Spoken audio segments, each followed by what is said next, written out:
Probably my second most asked question is, how have I managed to get Who is Elijah into all of these big retailers, especially across Australia? So David Jones was our first major retailer, and how I got them was actually quite easy. And it's my biggest piece of advice that I give to, new business owners starting to get into or wanting to get into retailers now. So LinkedIn became my best friend. I found the fragrance and beauty buyers for David Jones on LinkedIn, and I DM'd them basically a little bit of a spiel about who I was and who was Elijah. And I got a message back within, I think it was 2 days, which I was so surprised. And I then wanted to make an impression because they asked for a brand deck, which I didn't actually know what was at the time. But I was lucky I was still working in a company that had a big marketing team, so I was able to ask them for advice.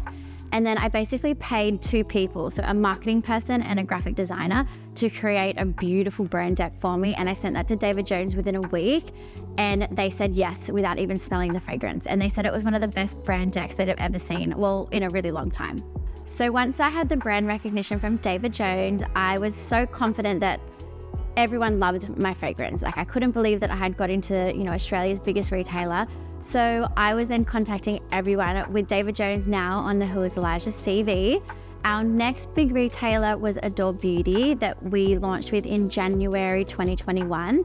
And they really opened my eyes up into the power of e-commerce and the power of fragrance. They really got behind our brand, and their customers are so loyal to Adore Beauty. So when they were talking to them about Who is Elijah, they all bought it because we sold out 3 times in, I think, 2 weeks, and we were frantically getting our stock together, airlifted from everywhere to try to keep up with their orders that they were sending us. So that was life-changing for myself and Who is Elijah.